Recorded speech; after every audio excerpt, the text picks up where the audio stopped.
Buenos días, saludos desde Círculo Ecuestre de Barcelona, sobre todo a los que nos están escuchando y viendo en directo por streaming a través de la web de La Vanguardia. También bienvenidos a todas las personas que han querido participar como público en este acto. Hoy vamos a hablar de un tema que es central. Fíjense, antes estábamos haciendo un pequeño coloquio antes de entrar.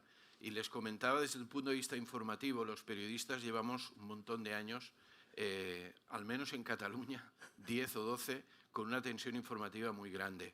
Empezamos con la crisis del 2008, después vino todo el tema del proceso en Cataluña, después nos vino una pandemia que todavía estamos arrastrando y parece que está habiendo un repunte, esperemos que sea leve. Luego nos ha venido la guerra de Ucrania y sus consecuencias. Y hoy vamos a hablar de esto porque nunca antes, cuando íbamos a poner una lavadora o encendíamos la televisión, o ahora con la calor, esta ola de calor que nos está invadiendo en España en estos días, habíamos pensado que conectar el aire acondicionado, la lavadora, la calefacción, nuestra factura doméstica iba a subir tanto. Y nunca antes muchas familias pensaban a qué hora poner la lavadora o a qué hora poner el aire acondicionado. Es un tema central que nos lleva a cómo podemos no solo ahorrar energía, sino buscar alternativas a la energía que tradicionalmente hemos utilizado. No solamente porque es bueno, sino porque además es mucho más ecológico y sostenible en relación a la crisis climática que nos asola. Quizás la guerra de Ucrania lo que está haciendo es acelerar ese proceso de renovación y ese proceso de lucha contra la crisis climática. Hay un dicho que dice que no hay mal que por bien no venga. Bien, pues hoy vamos a hablar justamente de de qué retos tenemos que afrontar o que vamos a afrontar con esta transición energética. Y contamos para ello, bueno, con un elenco de personas muy especialistas en esta cuestión, y se los voy a presentar de inmediato. Es Matthew Griffin, que es divulgador futurista y experto en tecnología y energía. Good morning y bienvenido a Barcelona. También contaremos con Josep María Salas, que es consejero de la Comisión Nacional de Mercados y la Competencia. Buen día, buenos días. Hola, buen día. Buenos días. También tenemos a Esther Izquierdo, que es consultora de energía sostenible y eficiencia energética y también presidenta del clúster de la energía eficiente a Cataluña. Buen día, buenos días. Buenos días. Y a Narcís de Carreras, que es consejero delegado de Netgia y que también nos podrá contar desde el punto de vista empresarial pues cuáles son esos retos y cuál es esa mirada. Buen día. Buen día, buenos días. Bueno, pues vamos a tener ocasión. En primer lugar, le voy a pedir a Matthew que nos ilustre sobre su mirada en relación a este asunto que nos interesa tanto a las personas, a los ciudadanos de base, como también a las empresas, a la industria, a la macroeconomía y en general a los gobiernos, porque también sabemos que desde la Unión Europea se está impulsando planes con mucho dinero por el medio para justamente empujar a esa transición energética. Cuando quieras, Matthew. Yep. Thank you very much. Hello, everyone. Hola a todos. Es un placer estar aquí finalmente cara a cara, no a través virtual. Es raro, ¿no?, estar aquí cara a cara después de 2 años, no sé qué les parecerá. Bueno, pues soy Matthew Griffin, soy un futurista, divulgador estratégico, trabajo con diferentes inversores. Desde la PES tenemos más de 3 millardos de inversiones y estamos presionando para conseguir esa transición energética, ¿no? Con esa transición energética necesitamos gastar 92 trillones de pasar de la economía de los combustibles fósiles a la nueva economía de renovables. Bueno, pues cuando vemos el tema de la energía, todos los sectores de los que hago un seguimiento, tengo más de 450 tecnologías exponenciales en todos los sectores. La tecnología y la biotecnología son los sectores más innovadores de todos en cuanto a lo que estamos haciendo y la cantidad de cosas que estamos haciendo, el volumen. Y todos sabemos que el 70% de los efectos de gas invernadero vienen de la generación de energía, el 20% de la agricultura, y también transformar la agricultura es un requisito. Hemos instalado 250 gigavatios de nueva capacidad de renovables global. El 95% es solar y eólica, también hidro. Luego 65 gigavatios de capacidad total de combustibles fósiles, según la IAE. Es el tercer año que disminuye. Cuando hablamos con estas organizaciones, esperan que esto siga disminuyendo todavía más.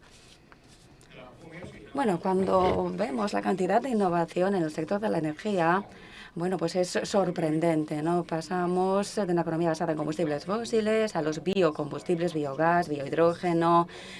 Y es un combustible para la aviación. Tenemos también el azul, el verde. Cuando vemos también Asia y Oriente Medio, hay una gran cantidad de hidrógeno azul que se está produciendo.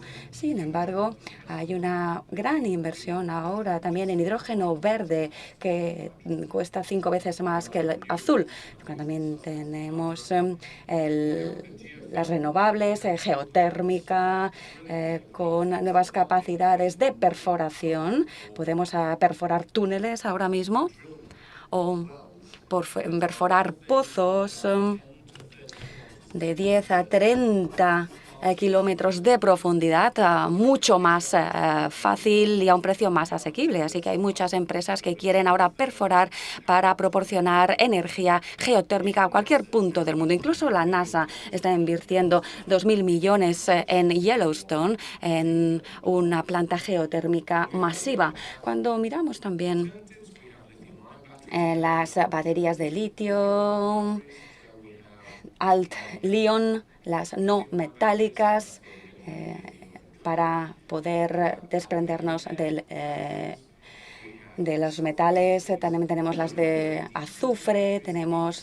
las de 3D y tiene un 400% más densidad de energía que las de litio tradicionales que tenemos en los coches. Luego tenemos las de estado sólido, que están empezando a hacerse. Tenemos también el amoníaco. Cuando vemos las cadenas, vemos que la industria va a tener que invertir muchísimo dinero para adaptarse. También tenemos lo nuclear, con una gran variedad que podemos debatir.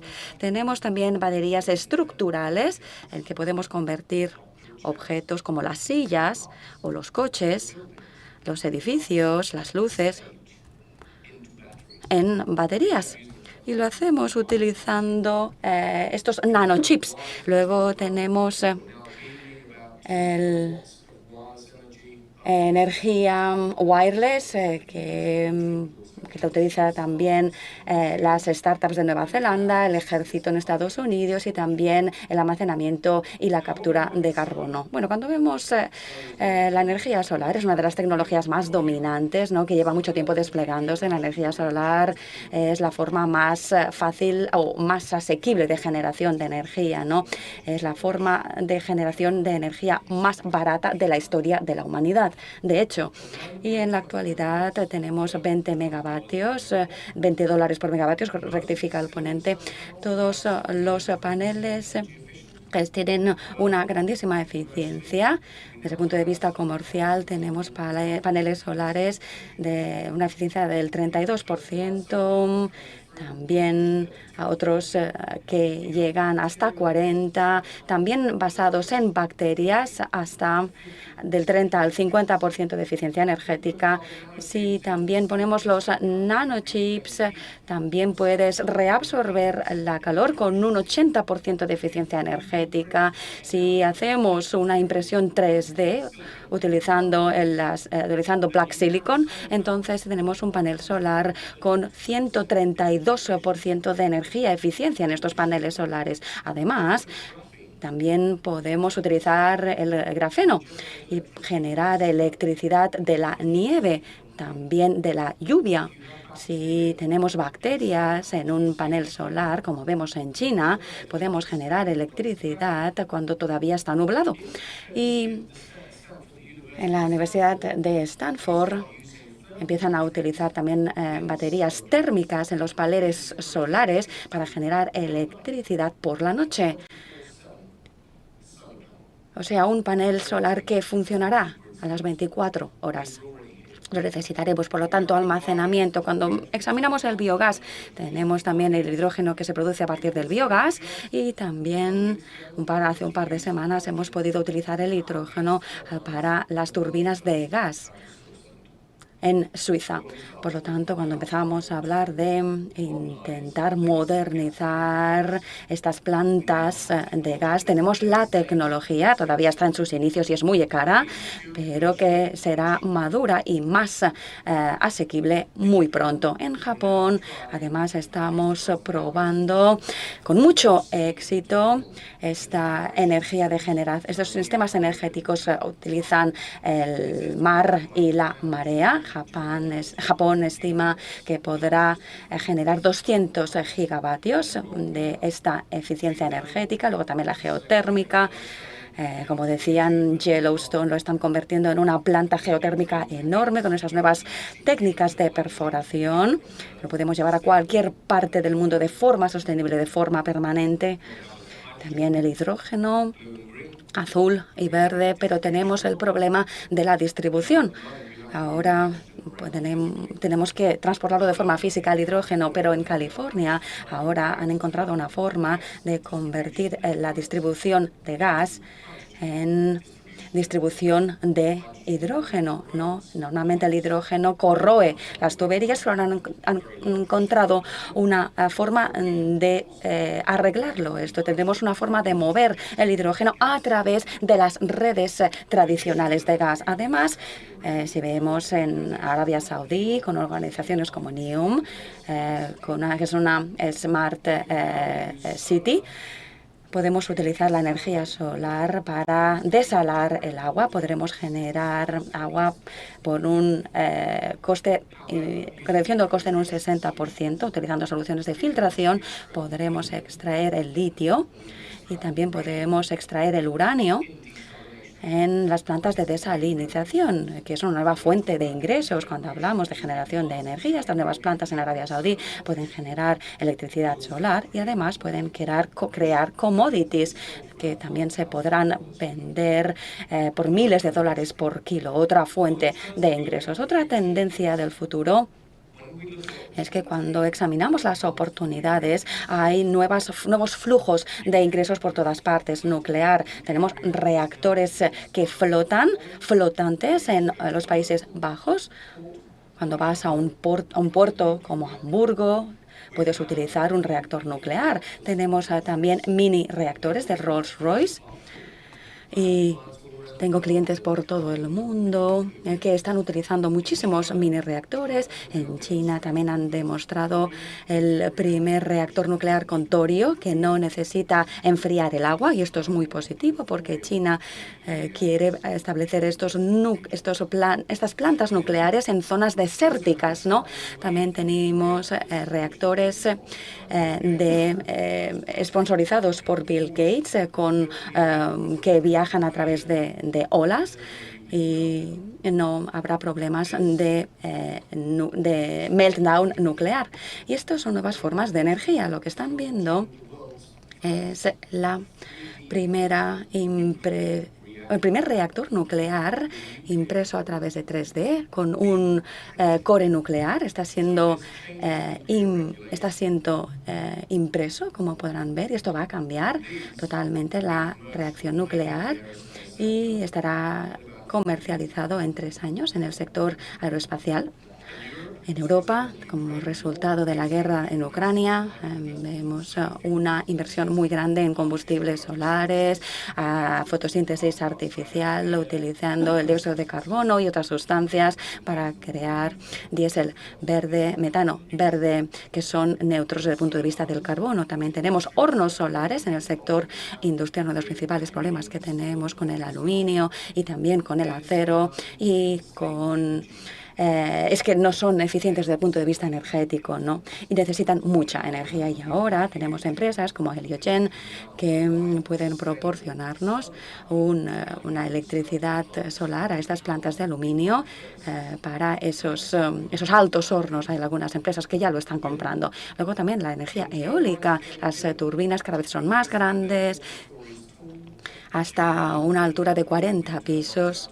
Y las estamos poniendo ahora en el océano, y si queremos tener todavía turbinas más grandes las podemos imprimir en 3D, porque el problema que tenemos al aumentar su tamaño es que es difícil de transportarlas.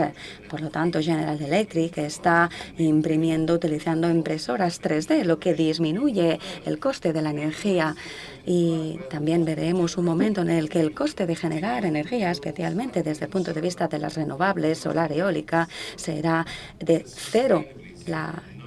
No habrá ningún tipo de fluctuación desde el punto de vista del petróleo. Luego también el wireless, sin cables. Tenemos unas transiciones energéticas wireless. En Michigan, por ejemplo, tenemos estas cargas. Se puede cargar vehículos eléctricos sin que tengan que pararse. Y luego también desde la señal 5G, utilizando nuevos materiales que crean el Internet de la energía. Y luego también tenemos Estados Unidos, China y Reino Unido.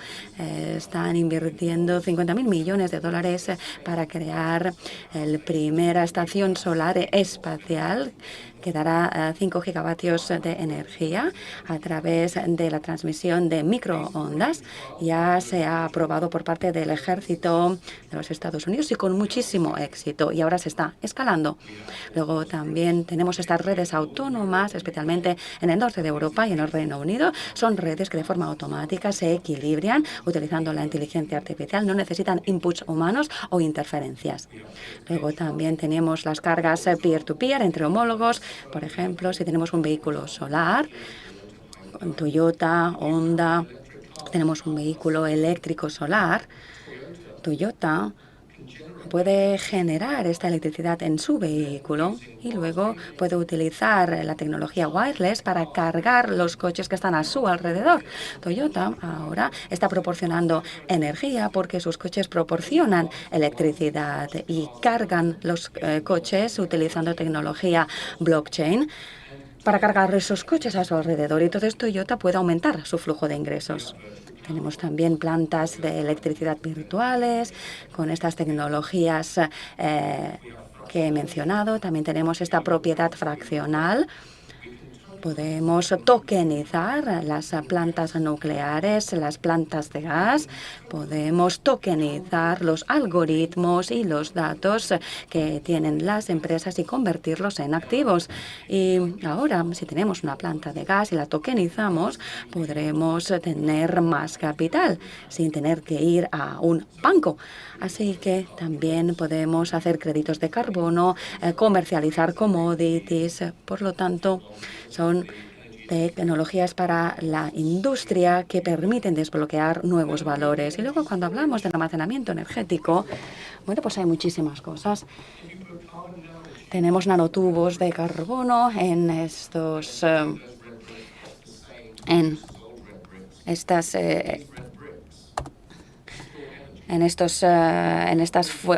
fuentes de almacenamiento para crear estos edificios que se convierten en una batería a través de estos ladrillos, y luego también con CO2, con $118 por kilovatio, se está disminuyendo el precio. Luego también el hierro. Tenemos empresas en Estados Unidos que crean baterías de hierro que pueden cargarse durante 12 horas y pueden almacenar energía durante 12 horas. A través de baterías de litio. Cuando vemos las de litio-ion, estas soluciones están disminuyendo el precio. Ahora mismo $110 por kilovatio. Luego también la sal. Incluso las empresas como Google están en el sector de esta sal. Y también es muchísimo más barato el sector de esta sal fundida. Luego también Polytule, la empresa Polytule, permite utilizar estos polímeros conductores. El plástico es muy barato, es un polímero y es muy fácil de producir y por eso disminuye el coste. Y luego también tenemos el agua. Tenemos empresas en Europa que están utilizando el agua o el hielo como almacenamiento y también podemos convertir la presa Hoover en una batería de 3.000 millones de dólares. Y bueno, esto es todo. Espero que les haya parecido interesante. Ha sido muy rápido, pero este es el futuro de la energía. Y no hay una cosa que esté cambiando, sino que hay muchas cosas que estén cambiando. Cuando podemos convertir un edificio como este con ladrillos utilizando diferentes tipos de ladrillos o de cemento en una batería que pueda dar electricidad a la red desde el punto de vista de la construcción, no es ya solamente comprar esos ladrillos como un activo plano, sino que puede generar nuevos flujos de ingresos para la gente. Así que cuando buscamos esos nuevos flujos de ingresos, hay mucho que tener en cuenta. Muchas gracias.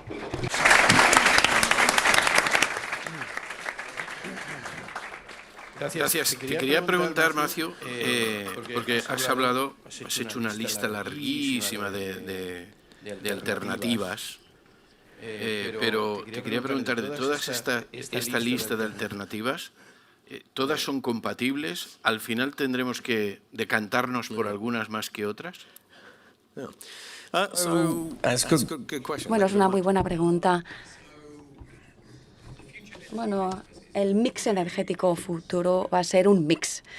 Y normalmente, cuando voy por todo el mundo, normalmente es eólica y solar. Hay mucha inversión ahora en estos dos sectores, hidrógeno también. También tenemos bioalternativas. El nuclear sigue siendo también muy importante, ¿no? Por muchos estímulos. Y cuando examinamos el solar, la energía solar, por ejemplo, y la eólica, es difícil, ¿no? Que se utilizan como fuente de energía primaria, ¿no? Desde el punto de vista global y continental, ¿no? Así que va a haber un mix definitivamente. La energía nuclear y de nuevas fórmulas de energía nuclear, hemos sido demasiado rápidos en el discurso de desinvertir o de anular la energía nuclear. Sí, bueno. He estado trabajando con muchas organizaciones como EDF y otras, ¿no? Para construir nuevas plantas nucleares y teniendo en cuenta, por ejemplo, que en el Reino Unido tenemos nuevas plantas nucleares que ha costado 27.000 millones de dólares. Pues estábamos hablando en una ocasión en temas de ciberseguridad de esas plantas nucleares. Y bueno, lo que me sorprendió es que todo el mundo en la sala, teníamos constructores, diseñadores, y en las secciones privadas pues nos decían, bueno, pues cuando estas plantas nucleares estén online, pues serán boosts para la red muy importantes. Y cuando vamos a Google y vemos el coste de las renovables de kilovatio por hora, las tecnologías renovables son una tecnología exponencial. Esto significa que empiezan aquí arriba como muy caras, pero se van convirtiendo en algo mucho más asequible, ¿no? Y con mucho alto rendimiento. Y ahora estamos en el punto en el que la solar, por ejemplo, puede generar electricidad de forma constante por un coste muy reducido. Así que, teniendo en cuenta que hoy podemos generar energía solar sin subsidios por $20 por kilovatio la hora, pues dentro de 10 años, teniendo en cuenta que una planta nuclear puede tener una vida de hasta 60 años, pues van a ser caras. Y entonces vas a tener que descomisionarlas. Y entonces, para los residuos nucleares, también como lo hacemos, minutos o años, ¿no? O también los reactores nucleares que literalmente queman combustibles nucleares, residuos nucleares. is a massive Por lo rush at the moment tanto, to stand up new ahora hay nuevas, se quieren desmantelar, pero yo creo que es una reacción porque estamos en un periodo de transición y necesitamos alternativas porque hay nuevas tecnologías que todavía no están totalmente maduras. Pues muchas gracias.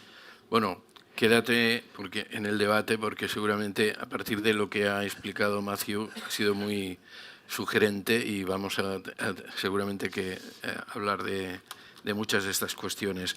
Me gustaría preguntarle en primer lugar a Narcís de Carreras, que es, como decíamos, el consejero delegado de Netja.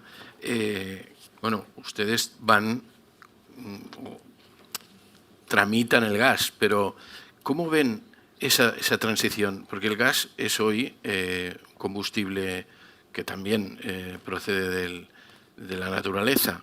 Ustedes están apostando también, explíquenos cómo están abordando este reto de la transición energética, este reto para ir a un mundo más sostenible y que también sea sostenible desde un punto de vista empresarial, claro. Sí, gracias, Enric.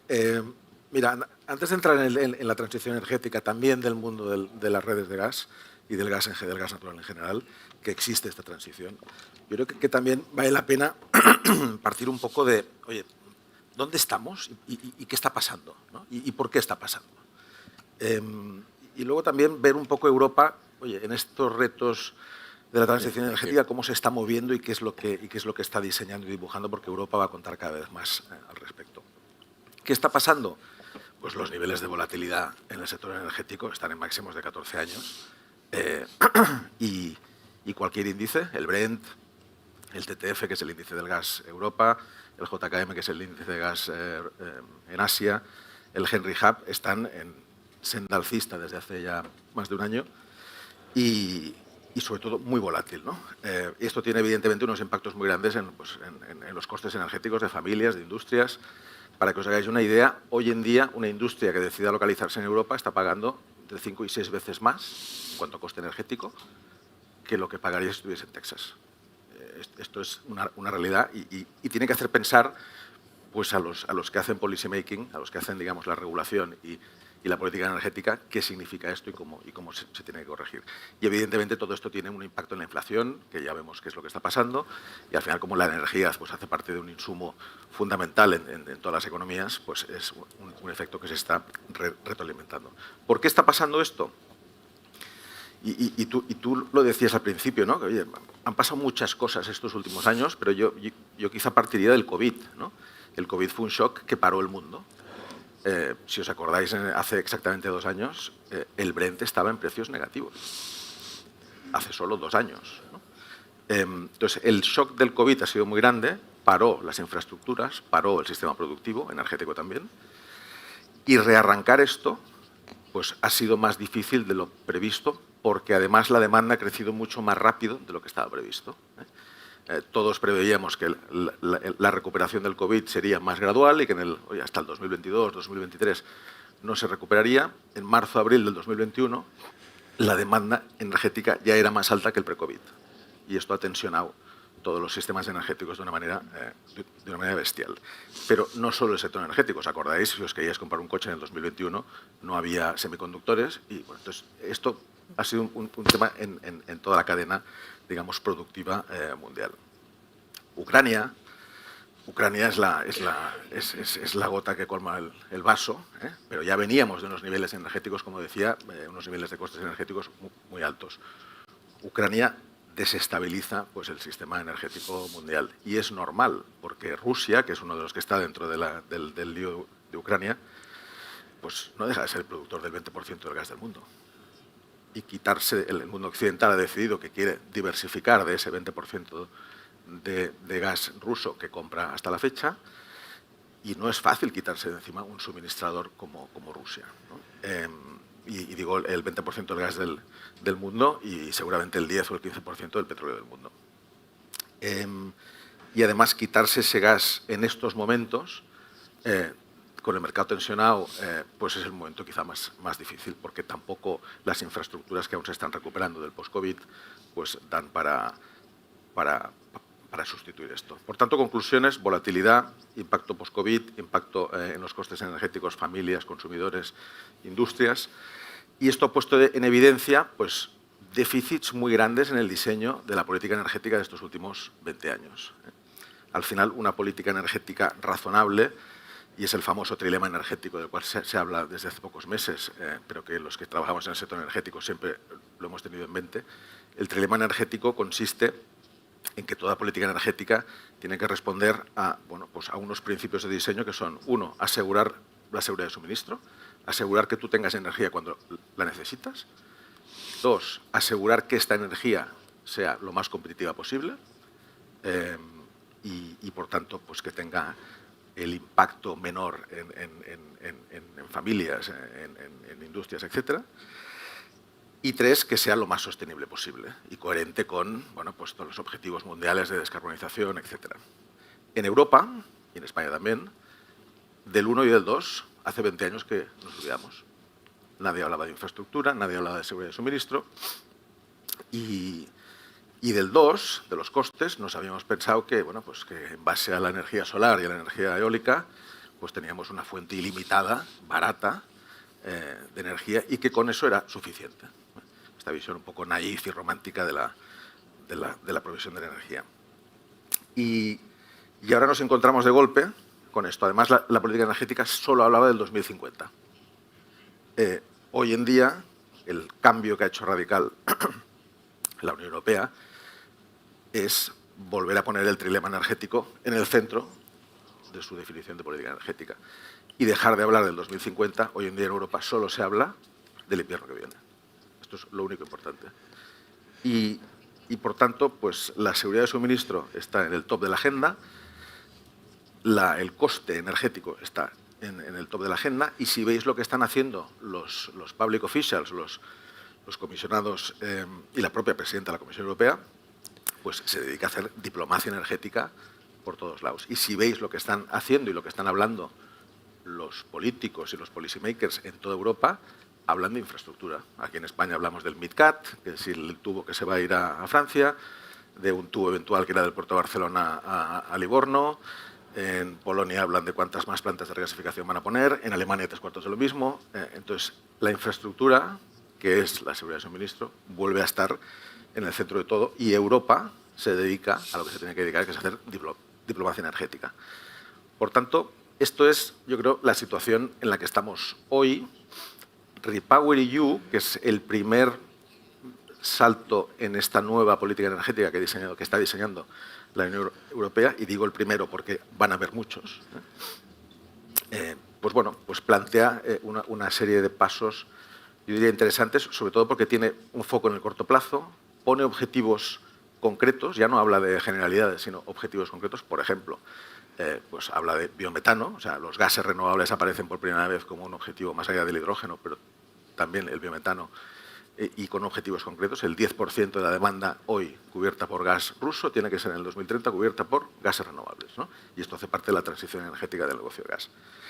Entonces, todo esto va a ser lo que va a estar en discusión durante los próximos meses, y yo diría años, en Europa y en cada uno de los países, de una manera cada vez más coordinada, y yo diría con una Europa mucho más concreta en cómo tiene que ser esta política energética.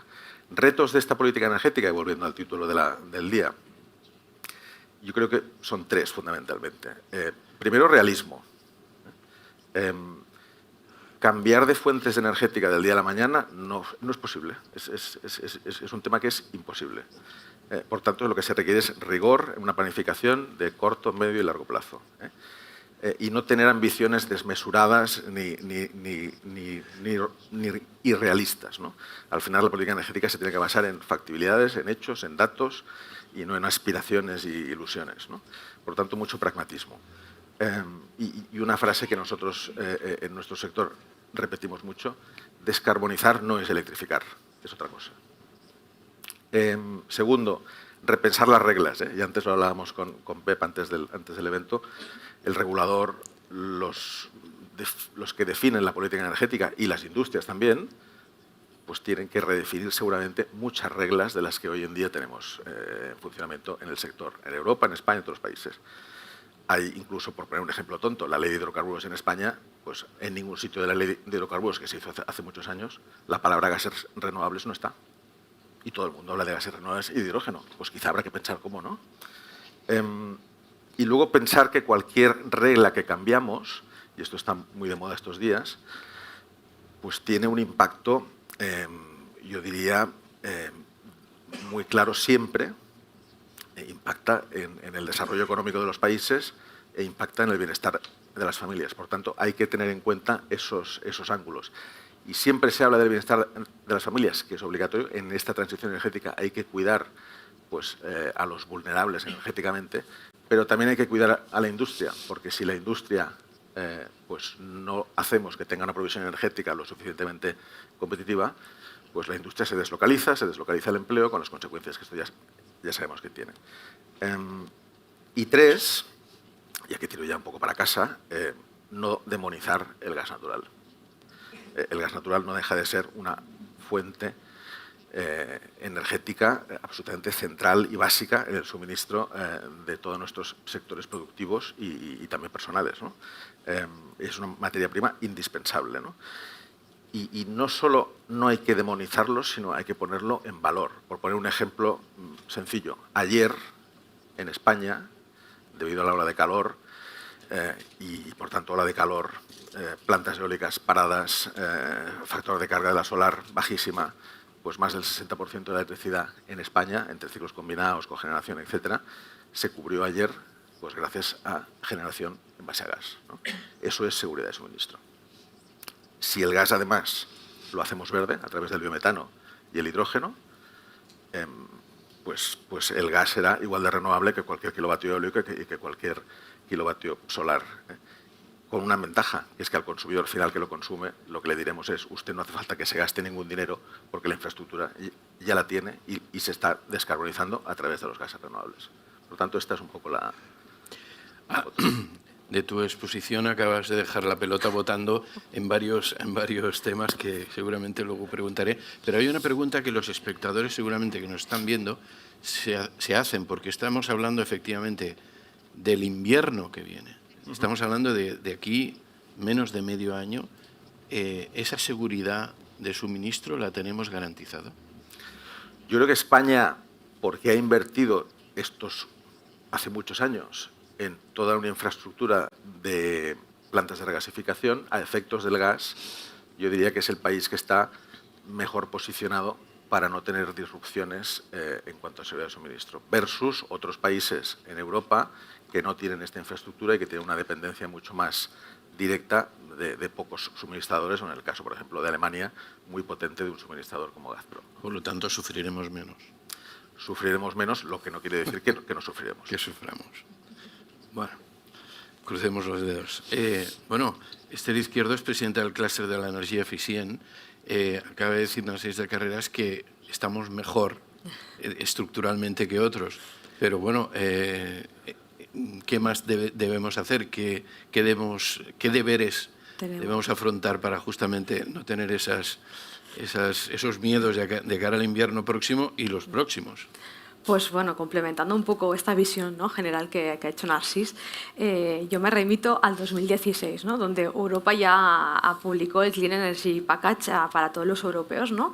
Y en ese momento ya nos hablaban como de 4 pilares, ¿no? El primero nos decían: pongamos al ciudadano al centro, o sea, cambiemos un poco la mentalidad que tenemos todos nosotros y convirtamos en ciudadanos más activos, o sea, que tenemos también nosotros que implicarnos, ¿no?, en toda esta transición y este cambio, y pasemos eso de ser simples consumidores pasivos a ser activos, a poder consumir, pero también a poder generar esta energía, a poderla compartir, a poderla almacenar, ¿no? Son conceptos que han ido saliendo y que Matthew al inicio ya comentaba, ¿no?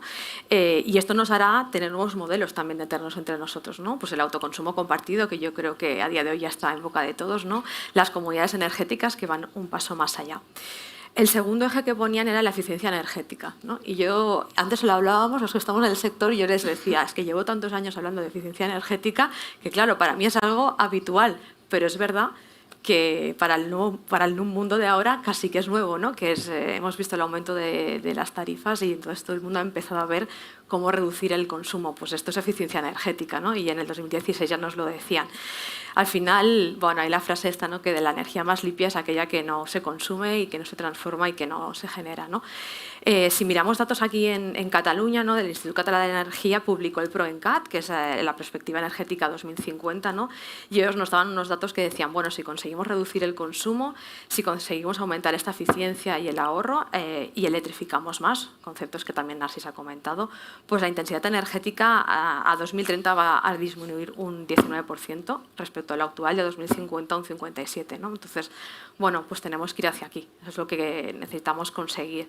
Y eso va a hacer al final, ¿no? Que desacoplemos diferentes conceptos, ¿no? El crecimiento económico y la evolución del consumo de energía y el bienestar de las personas. Eso Narcís también lo decía, ¿no? Hacia dónde tenemos que ir. Otro concepto que ha salido, evidentemente, ¿no? Aumentar la generación mediante energías renovables. Bueno, pues tenemos la fotovoltaica, la eólica. El PROENCAT también da unos datos, ¿no? De qué es lo que deberíamos hacer aquí en Cataluña y, bueno, yo me los he apuntado porque en 2030 tenemos que incorporar 12.000 megavatios de energías renovables y a 2050 61.000, ¿no? Entonces, bueno, pues tenemos muchos retos y mucho por hacer, ¿no? Y sobre todo ellos lo enmarcan en eólica y en fotovoltaica en distintos sitios. Y luego, evidentemente, tenemos otras energías renovables, Mathieu las nombraba, ¿no? Pues la geotermia, la biomasa, todas ellas tienen su lugar. Tenemos que ver dónde utilizarlas, ¿no? Y al final nos hablaban de este nuevo modelo energético, ¿no? Que queremos que sea descentralizado, queremos poder generar energía distribuida por el territorio y tenemos que ver cómo lo hacemos, pero tenemos que conseguir, porque si no, no vamos a llegar a los objetivos de 2030-2050, ¿no? Queremos que este modelo energético sea democratizado, que todos podamos participar, con lo que decía antes, ¿no? Que podamos generar energía, que la podamos compartir, que la podamos almacenar, incluso en un futuro, quién sabe, que nos la podamos vender entre nosotros. Veremos si lo conseguimos. Y tenemos que descarbonizar, ¿no? Tenemos que reducir el uso de las energías fósiles y aumentar las energías verdes. Entonces, aquí entran nuevos vectores energéticos, ¿no? Os comentaba Narcís y Mathieu, pues el biogás, el hidrógeno verde, pues también tienen su espacio y su lugar. Así que el objetivo final, ¿no? Es reducir estas emisiones, ser neutros a 2050, hacer una transición que sea sostenible en los tres ejes, ¿no? No podemos solo pensar en el medioambiental, hay que pensar en el medioambiental, el económico y el social, porque al final también va a impactar en la ciudadanía y en nuestro día a día y en las empresas, ¿no? Y Narcís lo comentaba, hay que pensar en las industrias también, tiene que haber un retorno, ¿no? Por lo tanto, así como resumiendo y como retos, pues evidentemente empecemos por el principio, seamos pragmáticos, que decía él, planifiquemos a corto, a medio y a largo plazo, porque siempre hemos estado hablando de 2030, 2050 ya, pero estamos en 2022. También nos parecía muy lejos el 2020, ¿no? Y ya lo hemos pasado, estamos en 2022, pongamos objetivos 2023, 2024 y vayamos verificando que vamos por el buen camino, ¿no? Entonces, bueno, empecemos a concienciarnos todos nosotros de que eso tiene que ser una realidad y que todos tenemos que ir hacia aquí. Para mí es clave la digitalización, ¿vale? Uno de los elementos claves es necesitamos estos datos, necesitamos digitalizar, saber qué hacer y a partir de ahí tomar decisiones. Y lo que decía, reducir la demanda mediante esta eficiencia energética, cambiar el rol que tenemos cada uno de nosotros y utilizar más energías renovables, ¿no? Entonces, entre temas de flexibilidad, almacenamiento. Y bueno, yo creo que tenemos como muchas cosas por hacer, ¿no? Ir apuntando varias que entre Mathieu y Narcís habían comentado. Justamente tenemos muchas cosas que hacer, muchas tienen que ver con las infraestructuras, sí. Y hay prisa, tenemos mucha prisa. Llegaremos a tiempo porque, claro, aquí estamos hablando de conexiones, de tubos, de incluso llevar tubos submarinos entre España e Italia. No sé si la gente que nos está viendo está pensando, bueno, todo esto vale dinero, que parece que lo tenemos, pero cuesta tiempo. Antes lo hablábamos en el meeting anterior, que era, tenemos que acelerar, porque al final, lo decíamos, 2030 está aquí al lado y 2050 también, entonces sí, pero lo tenemos que hacer todo en paralelo. Así como si hubiésemos empezado a planificar hace unos años, teníamos más tiempo, ¿no? De ir probando, a ver esta innovación y ver cómo implementarla. Ahora tenemos que innovar a la vez que implementamos, a la vez que ejecutamos, ¿no? Entonces, ¿Y crees que estamos en un sentido genérico, sobre todo los poderes públicos, las administraciones y las empresas que están vinculadas a hacer esa inversión rápida? Yo creo que necesitamos acelerar más. Si no, creo que no llegaremos. Sí, pero es mi opinión. Claro, pero no sé si eso se traslada, si lo están haciendo, vamos. Yo creo que sí ¿Sí? que hay una parte del sector que sí que lo está haciendo, pero necesitamos que haya más entes tractores. Necesitamos más tracción, más liderazgo y unas líneas directrices, desde mi punto de vista. Muy bien. Bueno, después hablaremos de ahorro y de otras cosas que han salido aquí, pero antes Narcís de Carreras ha dejado una pelota votando que supongo que a Pep Salas, que es consejero de la Comisión Nacional de los Mercados y la Competencia, dice, el regulador es muy regulador y comparado con otros sitios, excesivamente regulador. Igual habría que abrir la mano o cambiar este tema y luego además mirar hacia estas nuevas fórmulas que antes Matthew planteaba y que la regulación también tenga esa mirada larga y amplia. Bueno, sí. Si quieres empieza por aquí o acaba por aquí, pero bueno, es un tema muy interesante. Sí, muchas gracias. Bueno, buen día, buenos días. Sí, efectivamente, al final es un aspecto no suficiente pero necesario para aportar la seguridad jurídica a los agentes para que puedan planificar justamente sus inversiones y también para que los consumidores puedan saber a qué atenderse a la hora pues, de tomar también sus decisiones individuales de inversión, ¿no? Y por tanto, sin duda, es un tema relevante.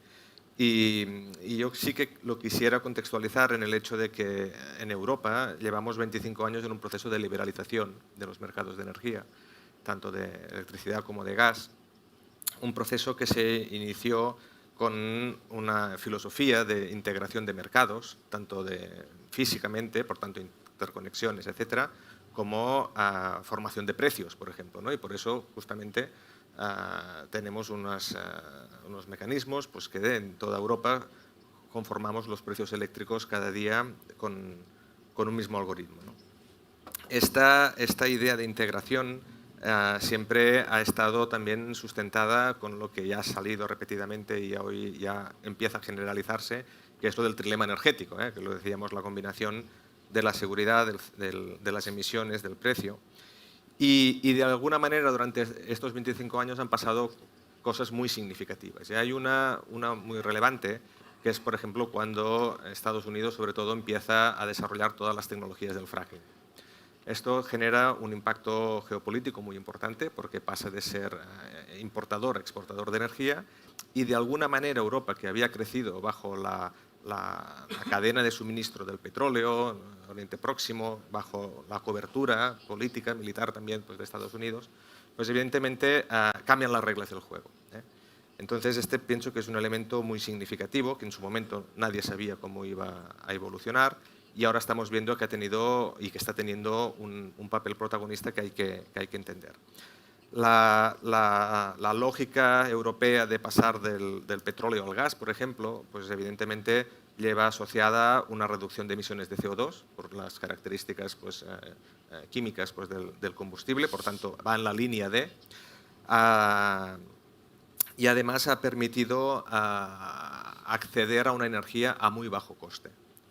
Pensando, para centrar la cuestión pues, del suministro de gas ruso a Alemania, no solo es una cuestión de seguridad de suministro, o sea, no solo que Alemania tenga una dependencia o haya tenido una dependencia muy importante de gas ruso, sino que hay que adjetivizarlo y decir, ha tenido un acceso a gas barato.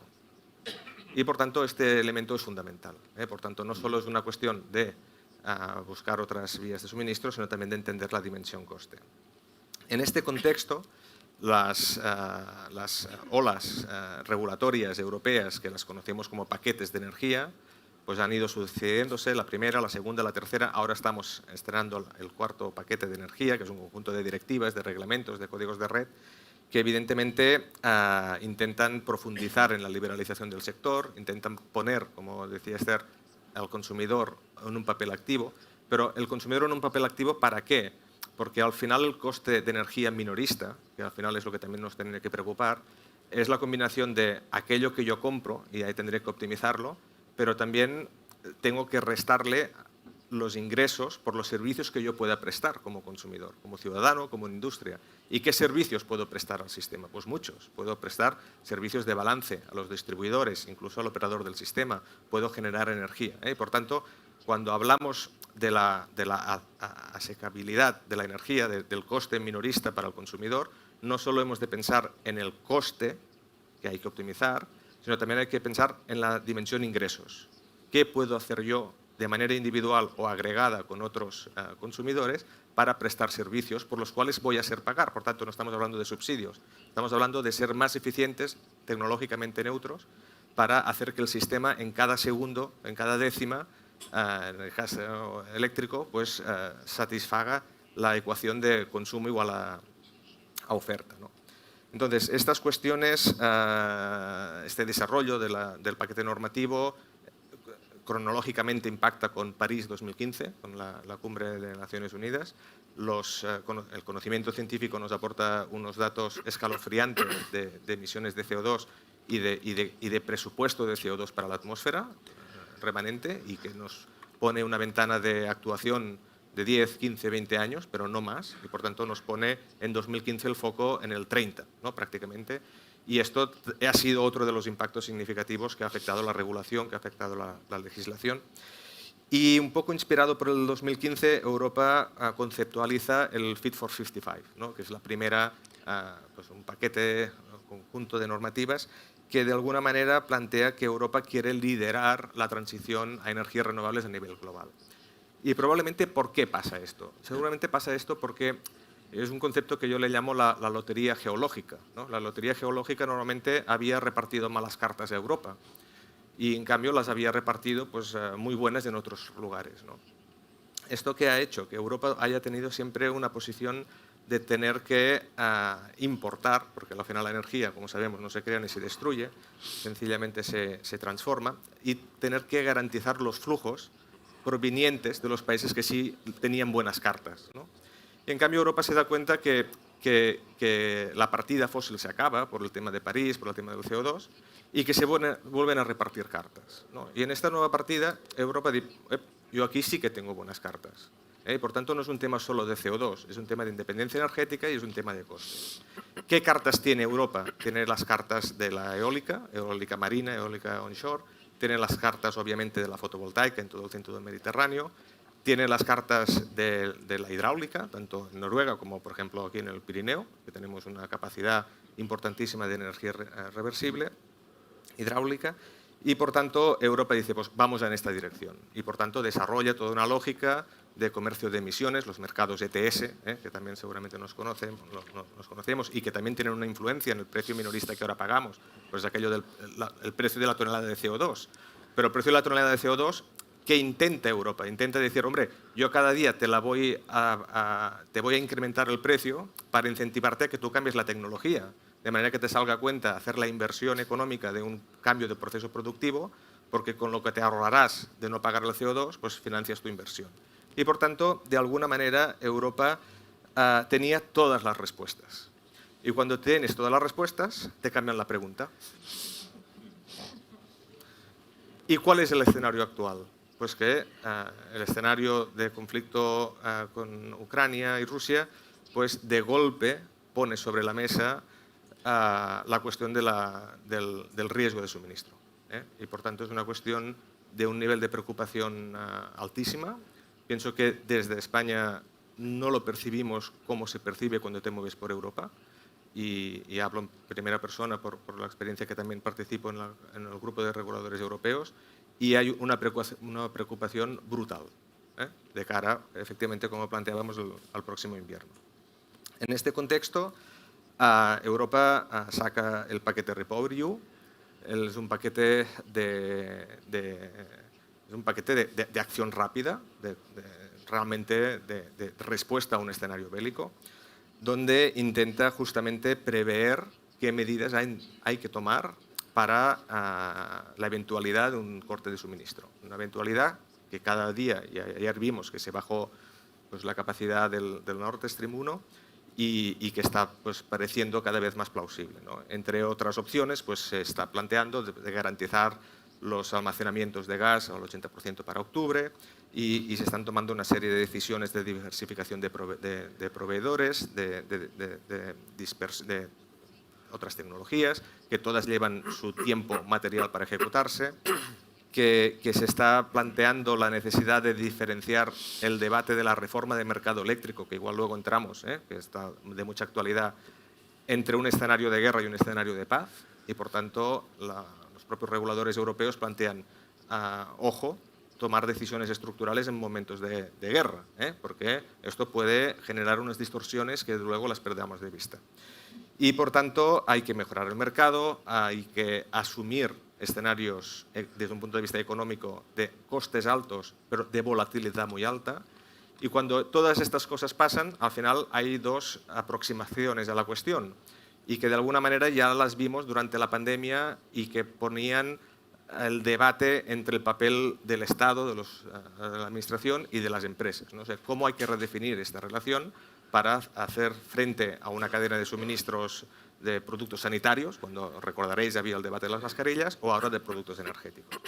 Y en este sentido, evidentemente, lo que se está planteando desde un punto de vista regulatorio y normativo, es decir, tendremos que actuar sobre los segmentos de consumidores más vulnerables, evidentemente sobre la industria, tendremos que ver que la volatilidad es un problema, pero también es una oportunidad para que los consumidores puedan, modificando sus pautas de consumo y haciendo inversiones, como antes decía Esther, en baterías, etcétera, pues poder aportar servicios.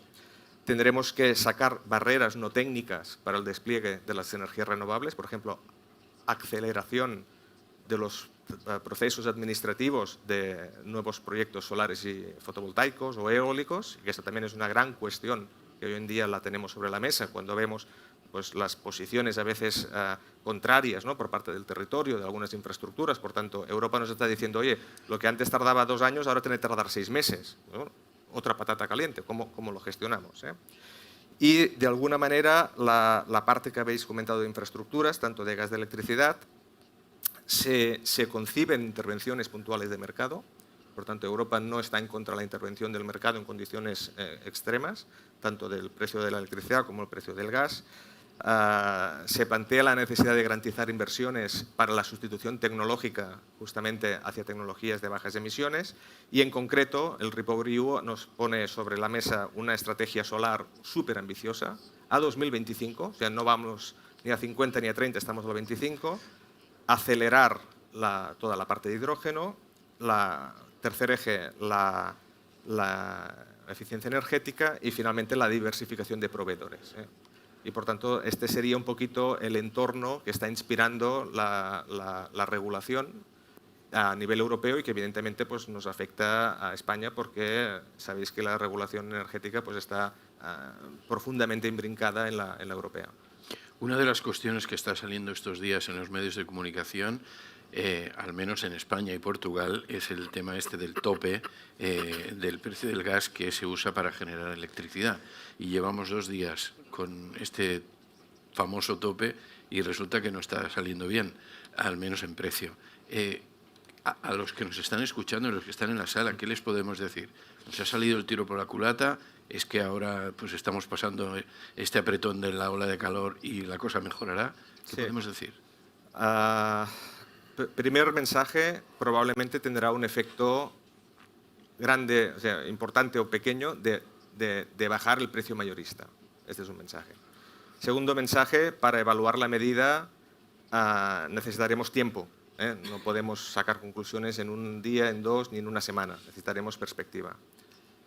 Dicho ambas cosas, la tercera reflexión es que las medidas de intervención en los mercados, aparte de necesarias, yo creo que la necesidad pues, es evidente, han de ser proporcionales. Y, por tanto, hay que siempre intentar realizar las intervenciones mínimas que permitan lograr los objetivos perseguidos. Yo creo que este es el gran reto, la gran tesitura en la que se tendrá que evaluar, cuando tengamos suficiente perspectiva, la bondad de esta medida delante de otras alternativas que otros países, por ejemplo, están tomando, ¿no? Y, por tanto, creo que la clave es entender si tomamos las medidas adecuadas para los objetivos perseguidos.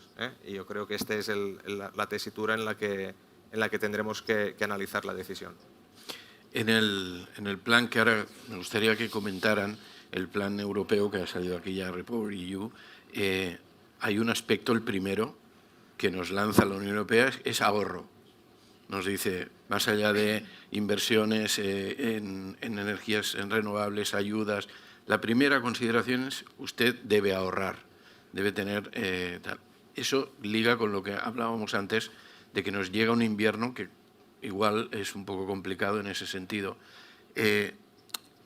La gente, ¿cómo puede ahorrar? Porque hay unas necesidades básicas, sobre todo en el norte, en media Europa y el norte de Europa, que es el frío, que poco podrán ahorrar por ahí. Y luego, aquí en España tenemos episodios de frío no tan graves, pero que luego provocan lo que llamamos la pobreza energética y los problemas que se derivan de ello. Antes ha salido aquí también el tema de cómo el suministro garantizado a las personas más vulnerables, a los colectivos más vulnerables, pero quisiera incidir en el tema del ahorro.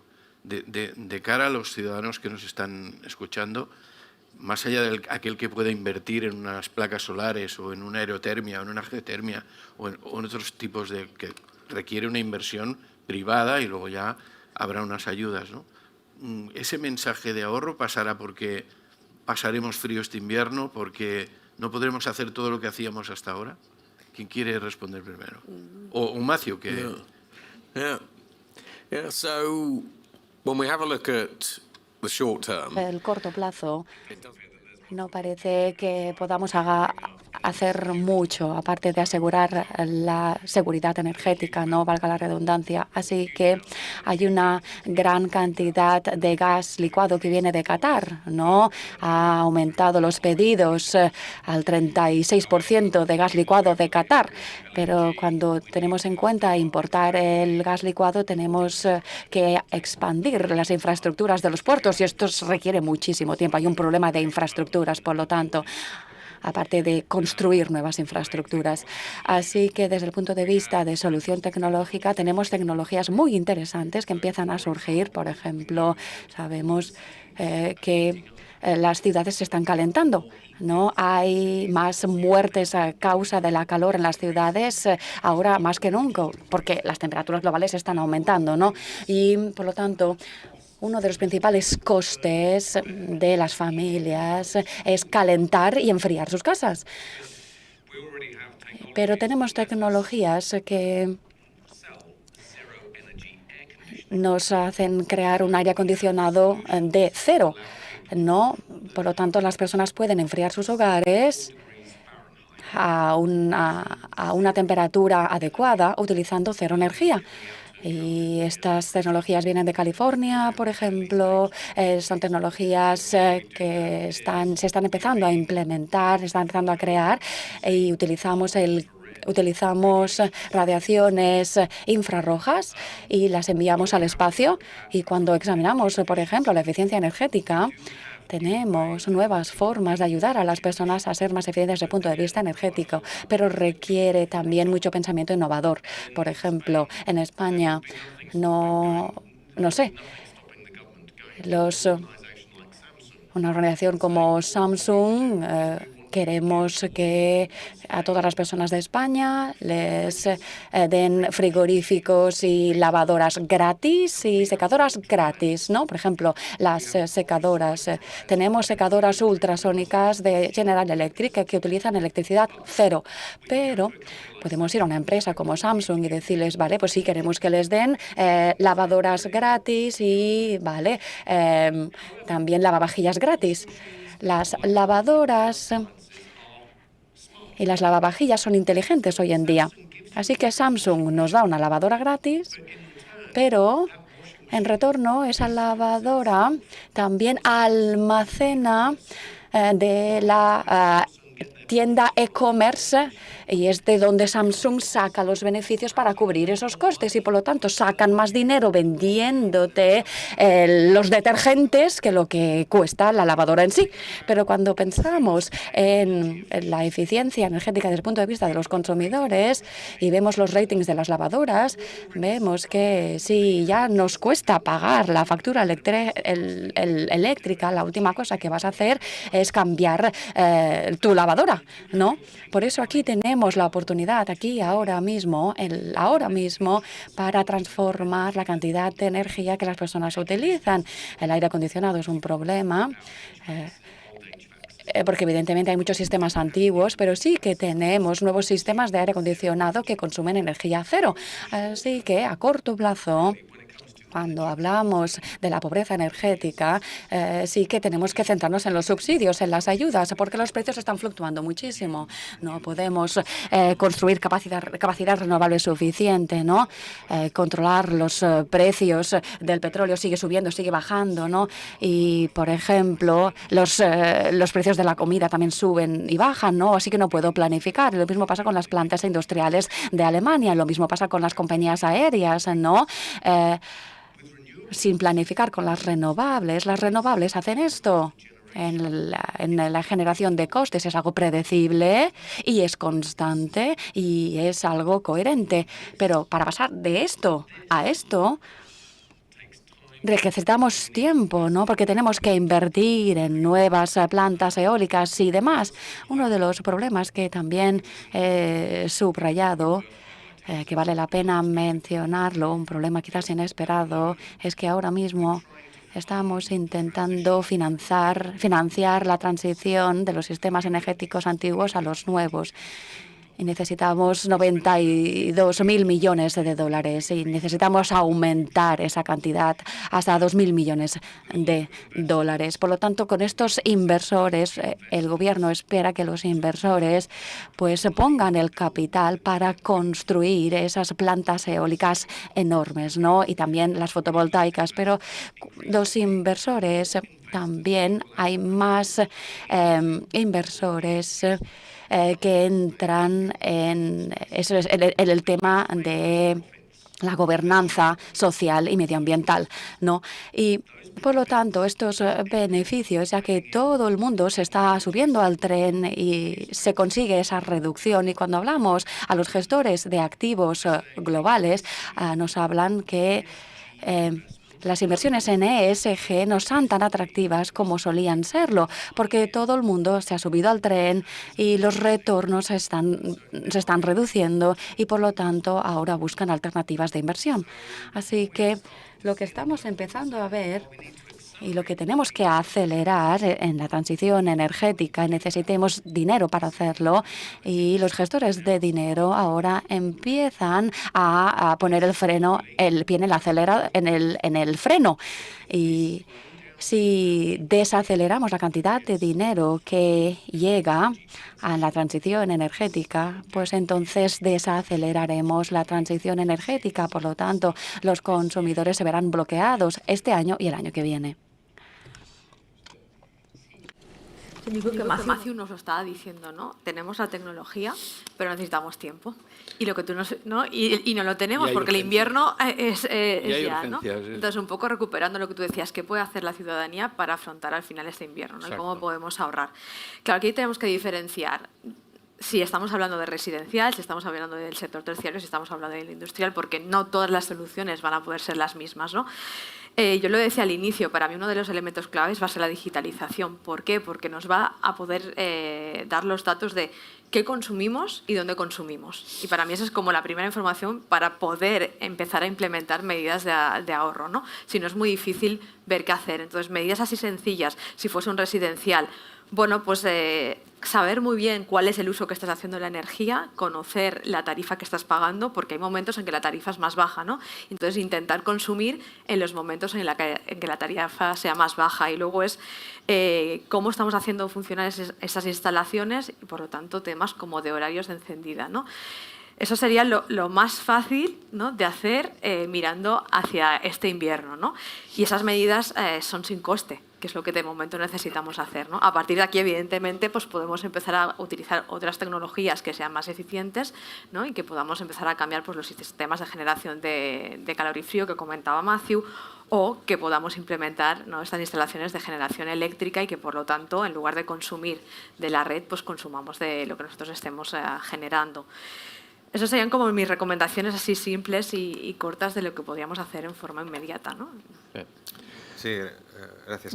Sí, a raíz también un poco de este debate, dos reflexiones que me gustaría realmente resaltar.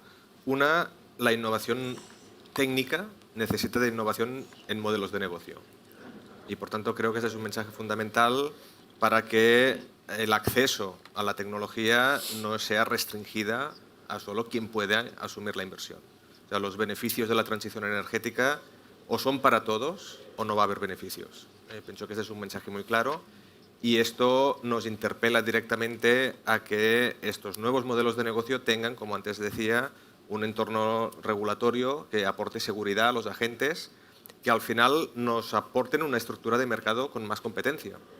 Tenemos un aspecto fundamental en la estructura de mercado energético por las características de las inversiones en activos, etcétera, etcétera, de un alto nivel de concentración, ¿no? Entonces, yo creo que es importantísimo entender que una estructura de mercado más competitiva permitirá que las innovaciones técnicas que están haciendo su trabajo puedan llegar al conjunto de la ciudadanía y este aspecto es totalmente clave.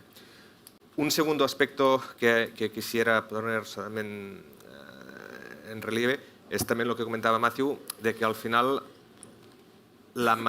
el cambio en el sector energético tiene una clara matriz técnica. Es decir, la sustitución de energías renovables de fósiles por renovables no solo es la anécdota de que no generan CO2 cuando combustionan, sino que cambia la lógica tanto de operación del sistema como económica, porque las renovables básicamente tienen CAPEX, coste de inversión.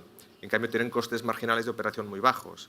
Y en cambio tenemos un sistema marginalista de formación de precios que básicamente se basa en ofertas sobre costes de operación, ¿no? Por tanto, aquí hay un mismatch que de alguna manera hay que afrontar y que mientras España ha pasado de 0 a 40, 50% de renovables, el sistema se ha más o menos ha funcionado, pero ahora estamos, si atendemos a los objetivos de la política energética del Gobierno, estamos afrontando el paso del 40%, 50% de renovables en el mix eléctrico al 70-80 en 2030. Por tanto, esta nueva etapa que afrontamos probablemente necesitará nuevas maneras de formación de precio, contratos más a largo plazo, por ejemplo, y quizá dejar un mercado marginalista más para esta energía de balance que necesitará justamente aportar la flexibilidad al sistema. Por tanto, nuevos modelos de negocio y nuevas maneras de afrontar la formación de precios en el mercado mayorista. Tercera idea, cuando luego vamos al mercado minorista, que al final es lo que pagamos nosotros, pues dos ideas muy básicas. Una, que ya antes la apuntaba, no solo hemos de pensar como consumidores qué pagamos, sino qué podemos aportar al sistema y, por tanto, nuestro coste energético va a ser la diferencia entre lo que pagamos menos lo que ingresamos. Y la segunda idea relacionada en este punto es medida de urgencia. Es decir, como no hay tiempo tendremos que ser capaces de ser extraordinariamente quirúrgicos para que el dinero que haya, mucho o poco, vaya a quien lo necesita.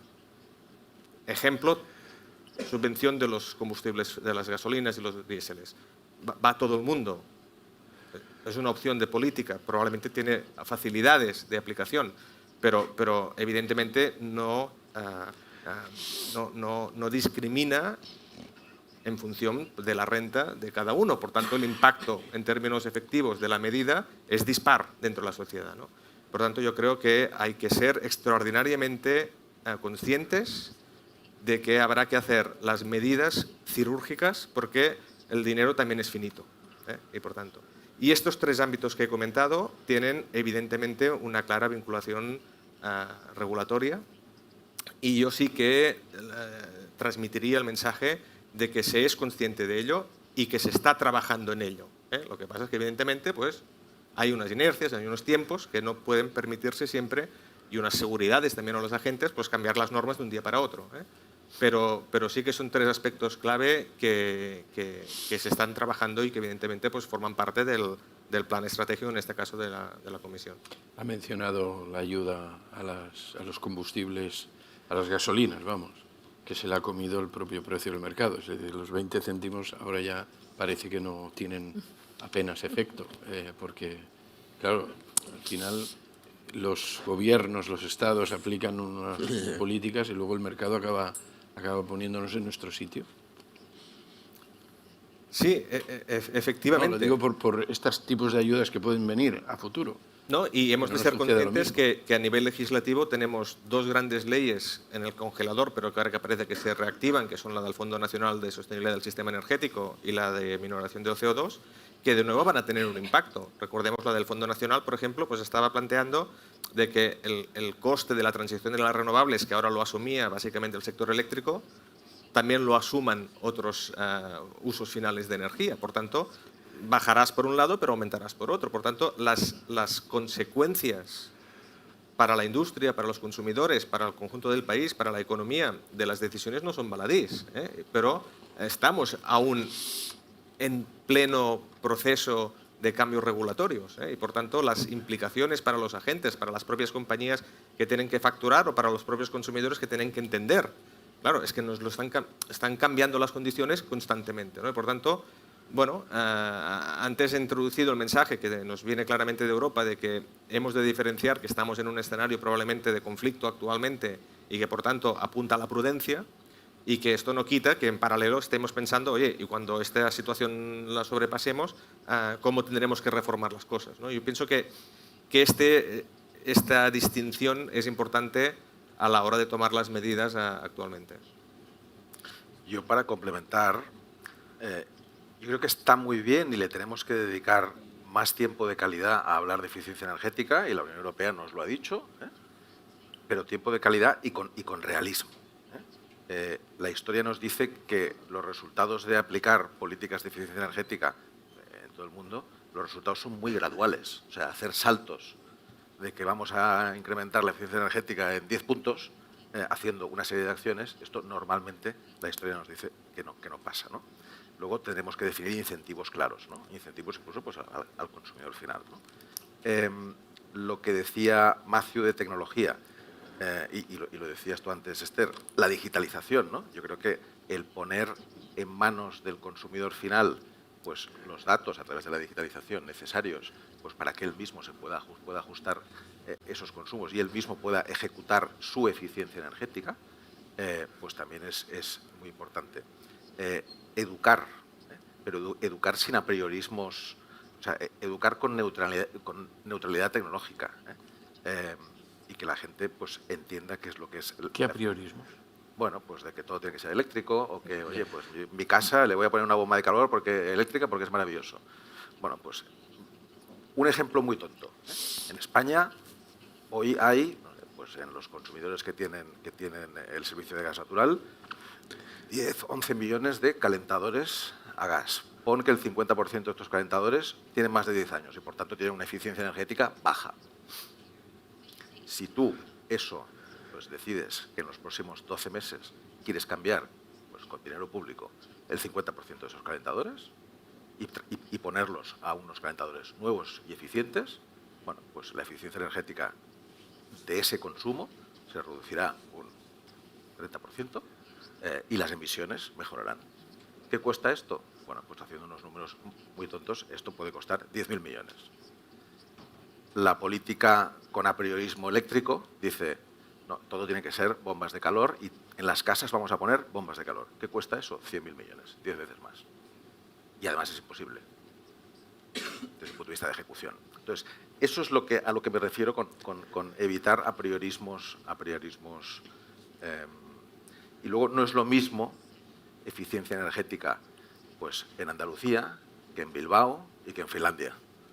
Son cosas diferentes. Entonces hay que diseñar una política de eficiencia energética que sea acorde a las necesidades y al comportamiento del consumo, a los comportamientos climáticos de las diferentes zonas. Pero tenemos que dedicarle, yo estoy 100% de acuerdo, y pensar, como decía Matthew, out of the box, ¿no? Tenemos que dedicarle tiempo. Me gustaría que este último turno, que nos quedan solo 10 minutos. Sí, Yeah. So one of the things that we could do in the short Podríamos hacer a corto plazo cuando miramos el invierno y que no se puede aplicar a todas partes, pero sabemos que este invierno va a ser caro para las personas. Sabemos que la COVID también nos ha mostrado los extremos, ¿no? Así que podemos pensar en regalos energéticos, ¿no? Como por ejemplo blockchain y energía, tecnología peer-to-peer entre homólogos. Normalmente hablamos de ayudas a energía, ayuda al consumo, ya sea de gasolina o en casa. Pues quizás esté la opción de dar regalos energéticos, ¿no? Como una utility puedes decir, quieres que un cliente quieres dar 20 euros de regalo a alguien de la clase media, ¿no? Y lo hemos visto en otros sectores, ¿no? Quizás sería una solución rápida, ¿no? Que no depende del Estado y de los gobiernos.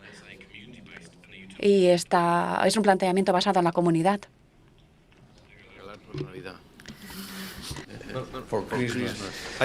¿Hay alguna compañía que lo hace actualmente? Sí, sí. Tú puedes pagar un céntimo más por kilovatio hora para hacer un bono social interno de la propia compañía.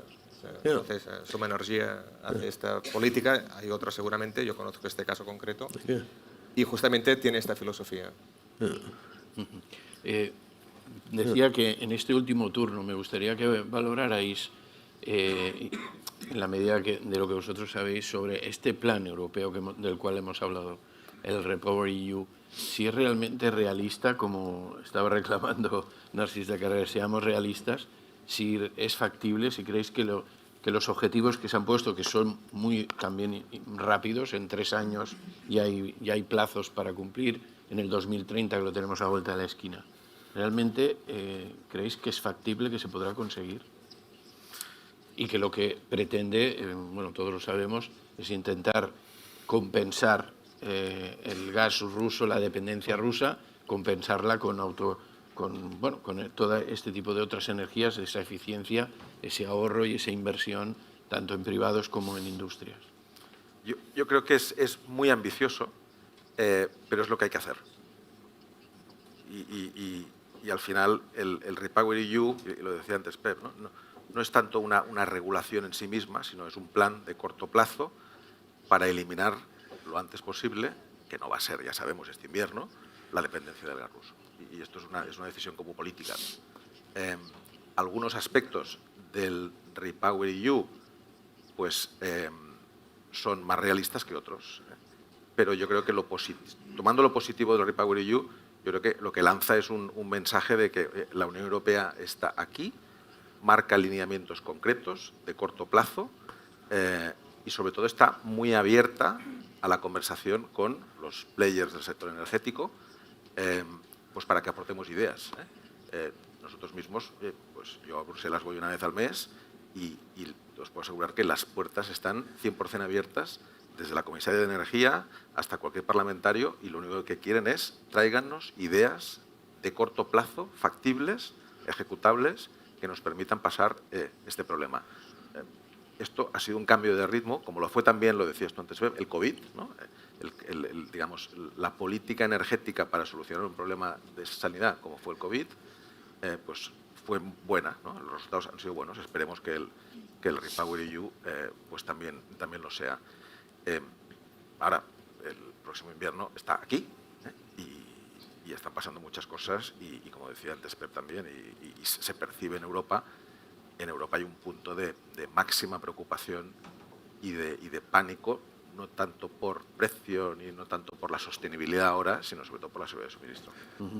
No, lo decía porque venimos de hace 2 años prácticamente anunciar los fondos Next Generation y hay también un ambiente dentro de la industria, dentro de la economía, de que no acaban de llegar, de que están llegando, pero que no está todo lo rápido que la economía necesitaba en esa urgencia COVID. Y ahora estamos con otra urgencia, con otro plan. Por eso lo decía. Sí. En esto del REPowerEU que preguntabas, 2-3 años, es que hace 12 meses el contexto era radicalmente distinto. Solo 12 meses. Por tanto, yo creo que es temerario proyectar a 12, 18, 24 meses. Hemos de pensar semana a semana. Vivamos Entonces, al día. El REPowerEU, yo siempre digo que es mejor tener un mal plan que no tener plan.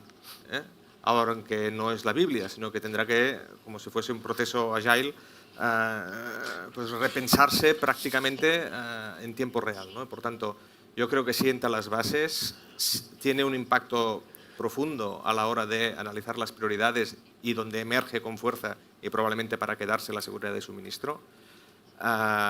Nos pone un poco en el contexto que a mí me recuerda el whatever it takes, ¿no? Un poco en el que Europa no se puede permitir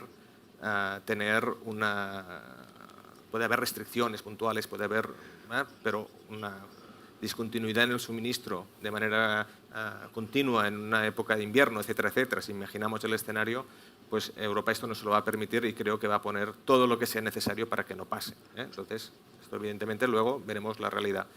Pero creo que este es el mindset que está hoy en día detrás de todos los policymakers, de todas las industrias y de todas las empresas del sector y de todos los ciudadanos, ¿no? Y por tanto, este seguramente es el escenario que afrontamos. Bueno, yo coincido con lo que decían los dos. Nos marcan unas prioridades y unas bases, ¿no? Pero yo voy a cómo lo aterrizamos esto, porque al final es verdad que Europa nos marca unas directrices que está muy bien y es verdad que mejor tener un plan que no tenerlo, como dice Pep. Pero, claro, esto va a tener que ir acompañado de cada país, qué es lo que puede hacer, cuáles van a ser las políticas que se van a decir y cuáles van a ser las regulaciones que vamos a tener para que esto sea una realidad, ¿no? Entonces, yo vuelvo a planifiquemos a corto plazo, no sé si día a día, ¿no? Pero quizás sí que pues de 6 meses en 6 meses seguro, ¿no? Entonces, bueno, es una buena iniciativa, nos marca las bases, nos marca la estrategia y las líneas generales y yo creo que todas las apuestas que hacen son necesarias porque han ido saliendo con nosotros, pero a mí lo que me gustaría ver es eso cómo se convierte en un plan de acción, ¿no? Más allá de las directrices, esto cómo lo vamos a ejecutar y cuáles son las medidas que llevamos a cabo. ¿Y eso de quién depende? Porque Europa ha lanzado el plan, pero luego lo tenemos que aplicar. Sí. ¿Quién es? Bueno, yo creo que depende, y aquí me complementáis vosotros si queréis, ¿no? Una parte de los gobiernos de aquí, ¿no? Al final nosotros estamos regulados por una legislación estatal y luego local, entonces aquí el gobierno también va a tener que decidir qué quiere hacer y evidentemente para mí es importante esta colaboración público-privada, ¿no? Y lo decía antes Narcís, ¿no? Que puedan contar también con las empresas privadas que estábamos en el sector, que vemos cuál es el futuro, ¿no? Y que podamos aportar pues estas nuevas tecnologías que decía Matthew, esta innovación y veamos qué es aquello que podemos a día de hoy ya tenemos, qué es lo que vamos a tener a corto, medio y a largo plazo, ¿no? Pero que entre todos podamos hacerlo. Y no olvidemos una cosa que a veces se olvida de manera muy fácil, que es la ejecución. O sea, aquí quien ejecuta las cosas son las industrias. Exacto. Y a veces, oye, sobre el papel los planes son maravillosos y pueden ser todo lo ambiciosos que queramos, pero luego hay que hacer una obra, hay que construirla en tiempo, en presupuesto, ejecutarla y operarla y mantenerla. Y aquí añado, lo decía Pepa antes, hay un proceso administrativo también previo, ¿no? Todo esto requiere unos permisos, entonces... Y agilidad. Y agilidad. Entonces yo que vengo del mundo de la ingeniería de la consultoría pienso, bueno, es que primero tenemos que hacer el diseño del proyecto, ¿no? Como decía, o sea, primero tenemos que tener claro la directriz, luego poder hacer el diseño del proyecto, ejecutarlo y luego operarlo. Y yo eso en menos de, no sé, 2 años, entre que tienes los permisos, la normativa y todo, bueno, pues lo veo un poco justo. Entonces, por eso decía que a mí me parece bien las directrices que nos han dado, pero creo que lo que tenemos que ver ya es la realidad del plan de acción. Y no tenemos 2 años, ¿eh? No, lo sé. Por eso lo he dicho. So, one of the things that sort of keeps coming up de las cosas que van surgiendo es el tiempo necesario para hacer las cosas. Por ejemplo, todos sabemos que tenemos que pasar a nuevas fuentes energéticas y también sabemos que tenemos que construir nueva capacidad. También sabemos que construir esa nueva capacidad requiere mucho tiempo porque hay que tener los permisos desde el punto de vista de los reguladores, de los legisladores y todo esto requiere tiempo. Así que es un fenómeno global y ya lo sabemos. Así que, volviendo al tema, durante la pandemia no era importante si eras una empresa privada o un individuo, una multinacional o un gobierno público. Te moviste a una velocidad extrema porque el viernes la economía estaba bien, el lunes estaba en el váter y todo el mundo trabajaba desde casa y horrible. Así que, por ejemplo, en Bahrein, un hospital, construyeron un hospital entero en 3 días y los gobiernos pueden hacerlo, ¿no? Hicimos cosas durante la pandemia en días que nunca hubiéramos podido hacer por toda la burocracia y el papeleo que hay detrás. Así que, ¿cómo nos movemos a esa velocidad? Bueno, mira lo que hiciste durante la pandemia. ¿Cómo te moviste a esa velocidad, no? Las normativas, ¿no? Por ejemplo, si necesitamos nuevas capacidades, ¿cómo lo hiciste durante la pandemia? Bueno, pues tomamos la decisión y ya está. Pues evidentemente el capital pasó de este presupuesto a otro presupuesto y el jefe te diría pues lo mismo. Hay que empezar a entender lo que hicimos durante la pandemia para movernos a esa velocidad, ¿no? Codificarlo y también dejar atrás toda la burocracia, el papeleo que normalmente nos haría pararnos y actuar como si estuviéramos en pandemia. El primer ministro de Bahrein, por ejemplo, dijo que siempre hay que comportarse como si estuvieras en una situación de crisis, porque si siempre te comportas como si estuvieras en una situación de crisis, siempre irás a una velocidad enorme. Así que sabemos cómo, ¿eh? Pero necesitamos esto, ¿no? Esto es lo que hay que hacer, codificar lo que hiciste durante la pandemia para moverte a esa velocidad y entonces te permitirá mover rápido. A lo mejor no tan rápido como entonces, pero rápido sí. Un buen consejo, una buena conclusión para esta mañana. Movamos las piernas, por no decir otra cosa, porque justamente la urgencia es enorme y en juego están muchísimas cosas. Y por lo tanto, desde el ciudadano de a pie al último gobierno, hay prisa, no debemos perdernos en los detalles, teniendo las cosas claras como las tenemos, que ha quedado muy patente durante esta mañana. Os quisiera agradecer, Matthew, Pep, Esther, Narcís, esta conversación que hemos tenido durante esta mañana, para todos los que están presentes en la sala en el Círculo Ecuestre de Barcelona y para todos los que estáis siguiendo a través de la web de La Vanguardia, y luego los que no habéis estado pendientes en directo, pues sabéis que siempre lo podéis recuperar también a través de la web, toda esta excelente, sugerente e interesante charla que hemos tenido. Muchísimas gracias a los 4, muchísimas gracias a todos ustedes en la sala y a todos los que nos están viendo por la web. Hasta la próxima.